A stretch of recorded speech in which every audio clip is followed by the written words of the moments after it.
সংসারের কাজের কিন্তু কোনো নির্দিষ্ট নিয়ম বা রুলস চলে না। একজন গৃহিণী হিসেবে আমি মনে করি নিজের সুবিধা অনুযায়ী কাজ গুছিয়ে নেওয়া আর সবকিছু পরিপাটিভাবে ম্যানেজ করাটাই আসলে বুদ্ধিমত্তা। আজ আপনাদের সাথে শেয়ার করব কোনো নির্দিষ্ট নিয়ম ছাড়া আমি আমার এই ছোট্ট সংসারটা কিভাবে সামলাই। আসসালামু আলাইকুম মাই ইউটিউব ফ্যামিলি, কেমন আছেন সবাই? লাইফ সার্কেল অফ মোমো চ্যানেলে সবাইকে ওয়েলকাম করছি। আমাদের সংসারের কাজগুলো আমরা আমাদের সুবিধা অনুযায়ী করব, আর এক একজনের সংসারের কাজ এক এক রকমের, এক এক ধরনের পরিবারের কাজ এক এক রকম। সকাল সকাল রান্নাঘরে চলে আসলাম আর এসে কিন্তু অনেক কাজ করে ফেলেছি অফ ক্যামেরায়। এখন শুধু ঝটপট রুটিগুলো ভেজে নেব। বরাবরের মতো আজকেও কিন্তু আমার রুটিগুলো খুব সুন্দর ফুল ছিল, যেটা সবসময়ই হয়। আর রুটি ফুলকো হলে সেটা খেতে ভালো লাগে। যখন রুটিগুলো ছিঁড়া হয় মনে হয় যে দুই পাশ থেকে দুইটা আলাদা হয়ে যায়, এরকম। আমরা আমাদের সংসারের কাজগুলো কিন্তু অন্য কারো নিয়মে বা রুটিনে চালাতে পারবো না। আমাদের কাজগুলো আমাদেরকেই করতে হবে, সেটা আমাদের সংসারের নিয়মে বা আমাদের সুবিধা অনুযায়ী চলবে। কেউ বলবে এটা সকালে করো, কেউ বলবে ওটা সকালে করো, দুপুরে করো, ওইভাবে নিয়ম করে সংসার চলে না। হ্যাঁ, গুছিয়ে করা যায়। কারো কাজ দেখে আমরা সেই কাজ দেখে গুছিয়ে করতে পারি। সংসারের ক্ষেত্রে এত নিয়ম রুলস চলে না। প্রতিদিন শরীর মন কোনো কিছুই ভালো থাকে না। আবার অনেক সময় দেখা যায় সবকিছু ঠিক থাকলেও বাসায় কোনো গেস্ট আসলো, সেটা তখন চলে না। বা আমরা যারা যৌথ থাকি, আমি যে সময় যৌথ থেকেছি, অনেক কিছুই আমরা সময়ে করা কিন্তু পসিবল না।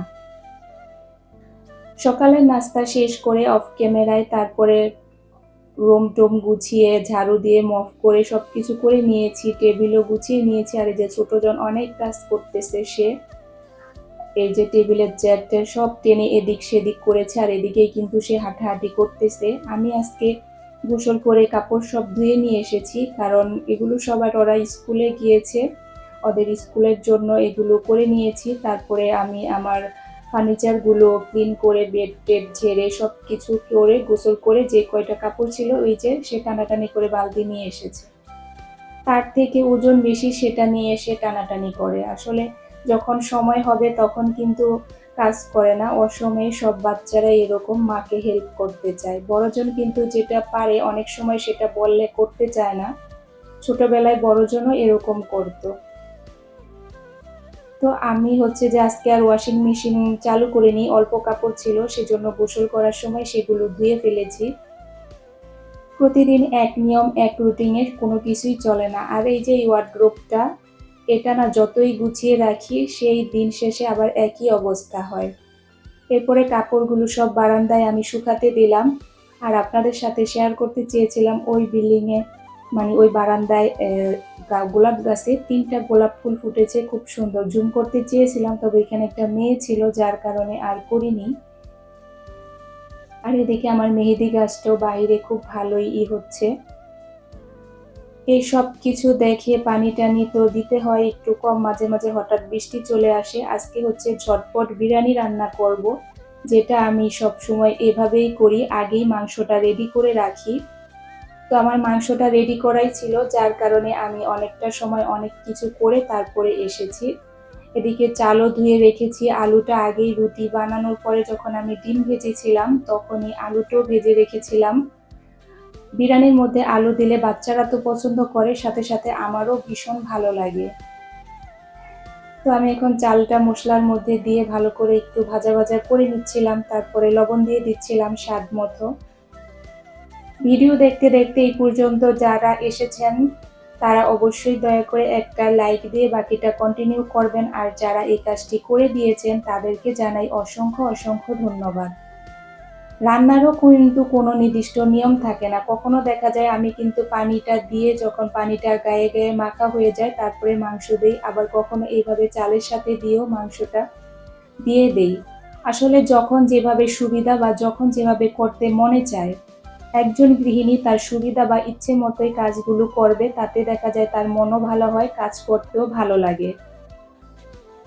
আর এর জন্য যদি কোনো নির্দিষ্ট নিয়ম ধরে বাধা দেয়া হয় তাহলে কিন্তু সেটাতে সে আনন্দ পায় না বা নিজের মধ্যে ভালো লাগা ফিল করে না। আমরা যে সোশ্যাল মিডিয়ায় দেখি এই যে পরিপাটি সবকিছু এভাবে করো ওইভাবে করো, আসলে তারাও নিজেরা অতটা পরিপাটি থাকে না বা ওইভাবে করে না। তো যাই হোক, এই তো আমি এখন গরম পানি দিয়ে দিলাম আর এখন তো গ্যাসের পরিমাণ অনেকটাই কম। তো এখন যেহেতু ঈদ চলে এসেছে এজন্য মাঝে মাঝে এভাবে গ্যাস পাওয়া যায়। আর রান্নাটা বসিয়ে দিয়ে আমি তো প্রতিদিন দেখা যায় ঘর ঝাড়ু দেই বা সকালে যখন মানে রান্নাটা করি এটা সেটা করি। তো আজকে রান্না বসিয়ে দিয়ে তো আমার হাতে সময় আছে। তো আমি এখন সময়টাকে তো কাজে লাগাতে হবে, দাঁড়িয়ে থেকে তো লাভ নেই। তো আমার মসলা রিফিল করতে হবে।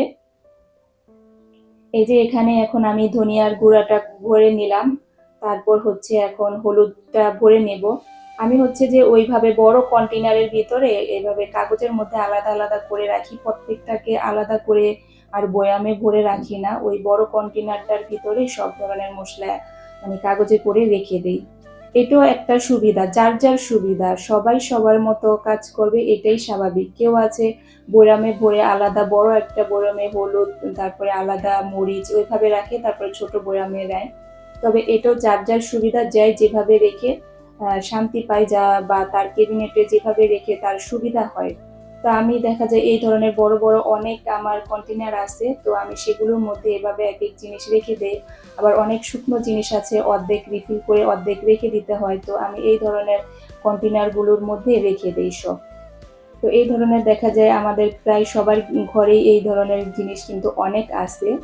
তো সেই জন্য আমারও অনেক আছে, যার কারণে আমার অবশ্য বেস্ট বাইয়ে প্রথম দিকে আমি অনেক গিফট ভাউচার পাইতাম। তো ওই সময়ে এগুলো নেওয়া হতো, এখন তো গিফট ভাউচার সেভাবে পাওয়া যায় না, তবে ঈদের আগে হয়তো আরেকটা গিফট পাবো। এই যে বিরিয়ানি কিন্তু এদিকে খুবই ধীর গতিতে হচ্ছে, কারণ এই সময়ে গ্যাস তো অনেক কম থাকে, আজকে পেয়েছি সেটাই তো অনেক, কারণ ইদানিং থাকে দেখে আমি এভাবে প্ল্যানটা করেছি। এরপরে হচ্ছে যে আমার তেলও রিফিল করতে হবে। এই যে সরিষার তেল এখন রিফিল করে নিলাম, এরপরে সয়াবিন তেল করব, তারপরে হচ্ছে লবণটাও করব। এটা যে রাতেই করে রাখতে হবে সেটা কোনো কথা নেই, যার যার সুবিধা মতো সে সে করবে। দিনেও কাজ করব, রাতেও কাজ করব, এরকম অনেকে আছে সারাদিন কাজ করতে হয়, তারপরে যদি আবার রাতে এই রিফিল করা নিয়ে বসতে হয়, এটা করো ওইটা করো, অনেকের কিন্তু একটু ঝামেলা হয়ে যায়। তো আমার মনে হয় যার যখন সুবিধা হয় তখনই সে এই কাজগুলো করে নেবে। রান্নাঘর যতক্ষণ থাকবে রান্নাঘরের যে টুকিটাকি কাজগুলো থাকে সবগুলো সেরে একবারে বের হওয়াই ভালো। তারপরে যদি রাতে আলাদাভাবে, কিন্তু আমরা যারা ঢাকা শহরে থাকি বিশেষ করে আমাদের কিন্তু অনেক সময় অনেক বাজার টাজার রাতেই নিয়ে আসা হয়। তারপরে দেখা যায় যে রাতে অনেক সময় সন্ধ্যার পরে তো বাচ্চাদের পড়াতে হয়, তারপরে ঢাকা শহরে কিন্তু দিনে কেউ কেউ ফ্ল্যাটে যায় না, সন্ধ্যার পরে অনেক আন্টিরা অনেক সময় বাসায় আসে, তাদের সাথে অনেকটা সময় দিতে হয়। তো অনেক কিছু কিন্তু অনেকভাবে ম্যানেজ করতে হয়। তো এই তো এই যে আমি মোটামুটি আমার যেগুলো রিফিল করা দরকার ছিল সেগুলো রিফিল করে নিয়েছি। তারপরে হচ্ছে যে এদিকে বিরিয়ানিটাও একটু উলটপালট করে দিচ্ছিলাম, মানে উল্টে দিচ্ছিলাম এই আর কি। তো এখানে আমি সেটাই করছিলাম। আর এই চালটা যে আলাদা করে একটা চাল কিনে আনে, এটা কিন্তু পোলার চাল না, আরেকটা চাল কিনে আনে, সেই চালটা অনেকটা বাসমতির মতো লম্বা লম্বা হয়। তো এটা খেলে অতটা খারাপ লাগে না, ভাতের মতো ভালোই লাগে। আর রিফিল করতে গিয়ে কিন্তু কাপড়ে তেল পড়েছে, মশলা পড়েছে, এখন এটা ধুয়ে দেব তাহলেই হয়ে যাবে। আর এদিকে হচ্ছে এটা দমে থাক, আমি এখন সালাদটা কেটে নেব।